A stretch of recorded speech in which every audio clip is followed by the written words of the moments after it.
Welcome. Princess Sally's Tantrums is a story taken from my book, Conscious Kids, and I've adapted it as a meditative story for people of all ages. Before the story begins, let your body grow a little quieter. Let your breath settle naturally. Nothing needs to be forced. As the story unfolds, the mind may wander, as minds often do. Thoughts may come and go, attention may drift. When that happens, simply notice.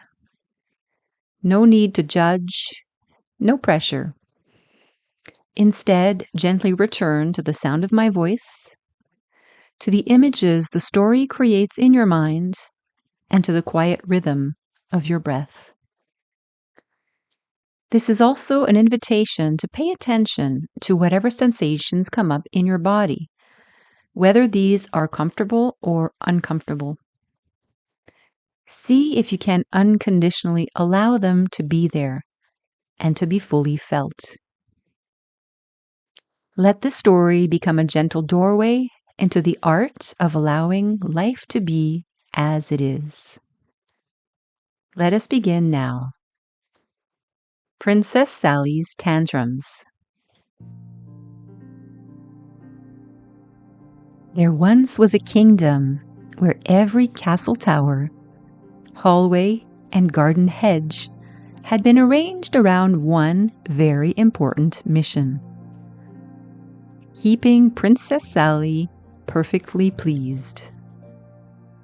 Her nursery walls glowed with painted clouds at night. The carpets were so thick, her little feet sank into them like warm bread.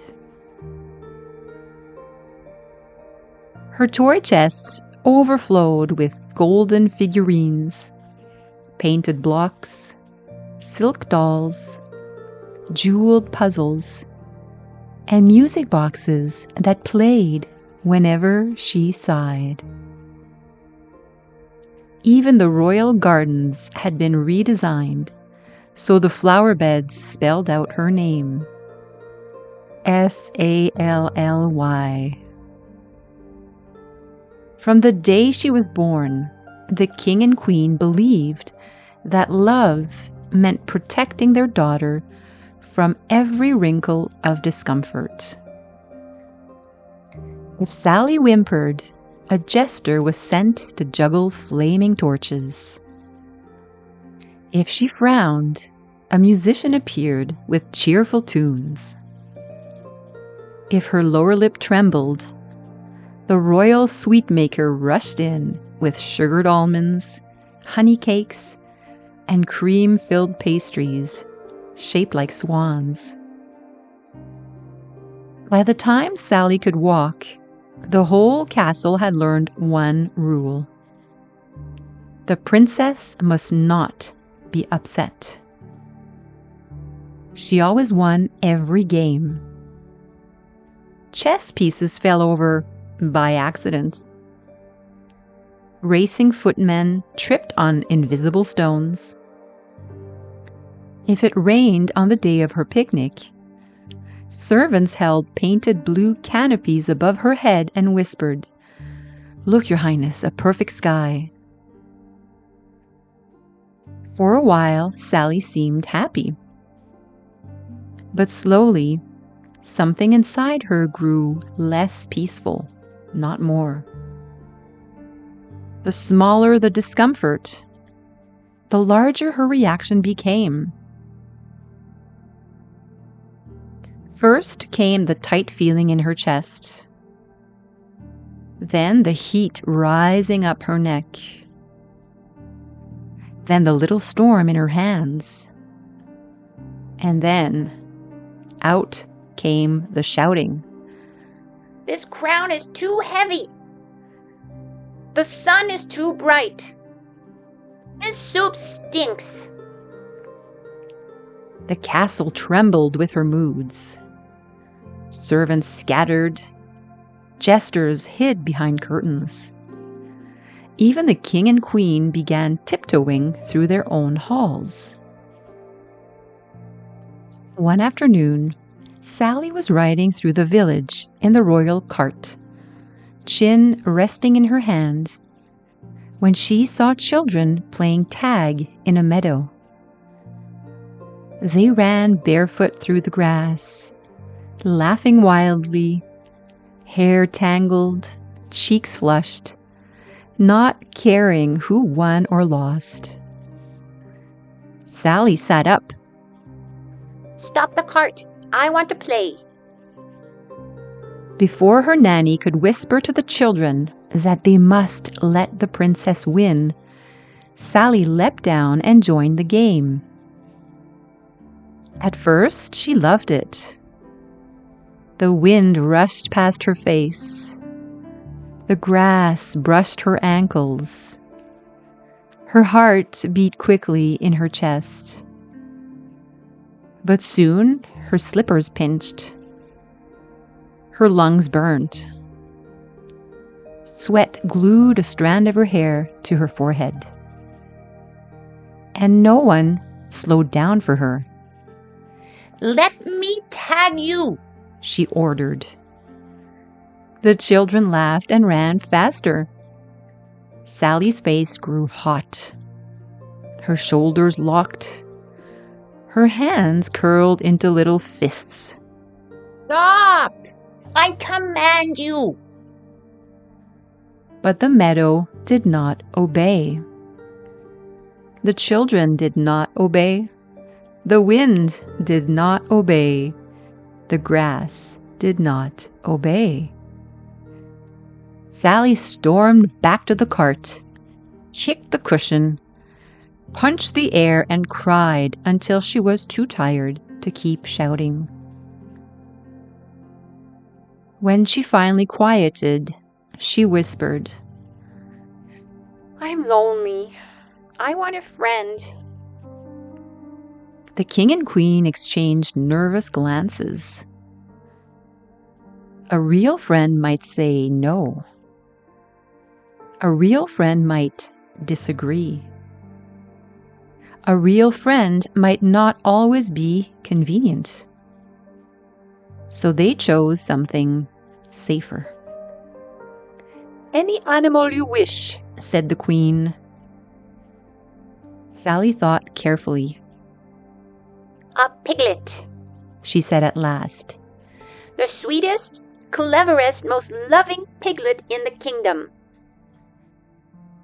Within days, a farmer arrived with a plump pink piglet tucked under one arm. His name is Timmy, The farmer said. Take good care of him. He's the best I've got. At first, Sally adored Timmy. He trotted behind her through the palace with ribbons tied to his tail. He listened while she read stories aloud.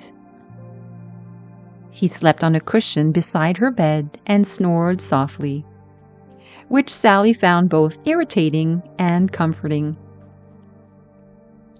But soon, her old storms returned. This porridge is too warm. This dress is way too green. This chair is not listening properly. Timmy watched with bright, patient eyes. The breaking point came on a hot summer day when Sally shrieked. My ice cream is too cold. She marched out of the palace, through the gardens, and into the forest, Timmy trotting behind her.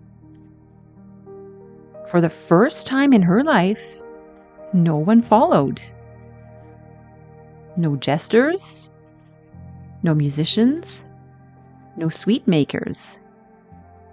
No one rushing in to rearrange her world. Sally sat on a mossy rock and cried. Her shoulders were tight. Her throat ached. Her stomach felt knotted like rope. The forest did not try to fix her. The trees simply stood. The wind moved gently through their leaves. A stream nearby slipped over stones, flowing around whatever stood in its way. And after a long while, Sally's crying softened. Her breathing slowed. Her body, which had been clenched like a fist, began to loosen.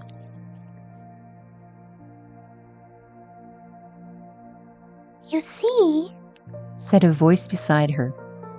crying is not the end of the world. Sally gasped and turned.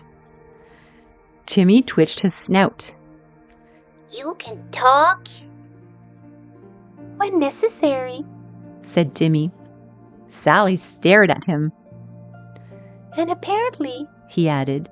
it has become necessary. Despite herself, Sally almost laughed.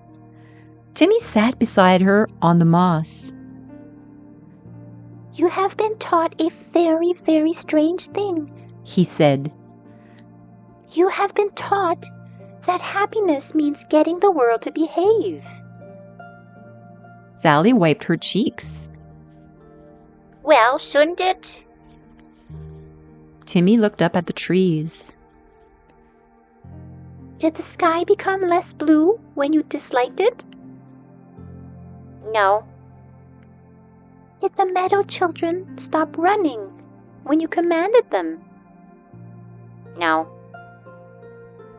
Did your ice cream become warmer because you shouted?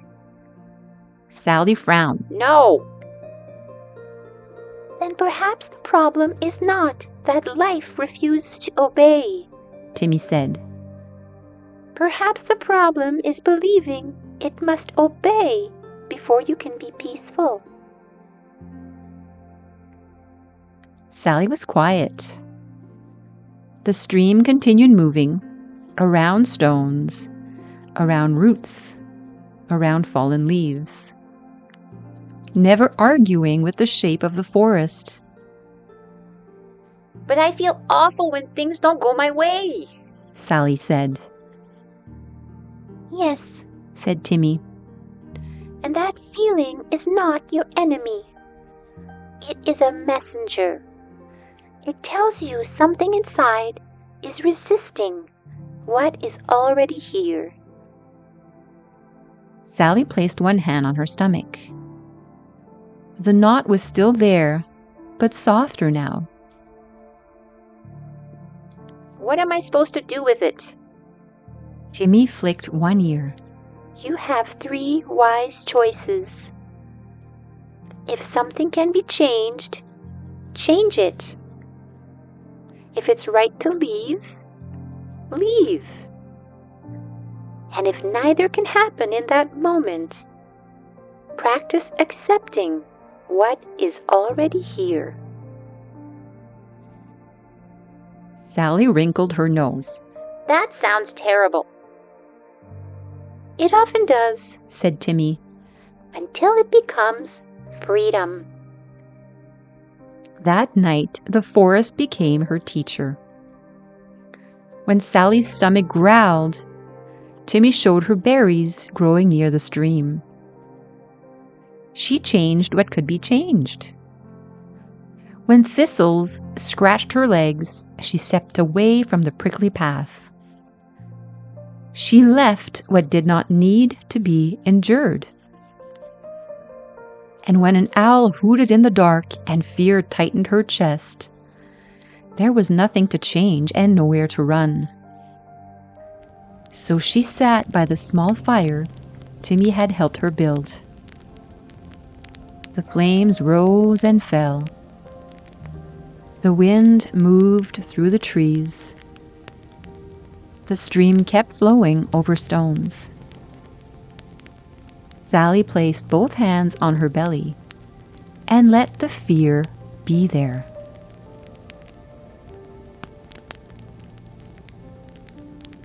Not forever, not as a royal emergency, just as a feeling moving through. Her breath shook at first. Then slowly, it steadied. The owl hooted again. This time, Sally did not shout at the owl, the forest, the night, or the sky. She listened, and the fear passed through her like weather. By morning, Sally felt different. Not perfectly happy, not magically transformed, but stronger, lighter, as if she had discovered a small door inside herself that no servant had ever shown her.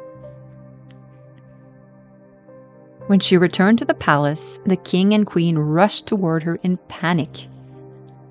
Sally held up one hand. "I'm all right," she said. And she looked down at Timmy and smiled.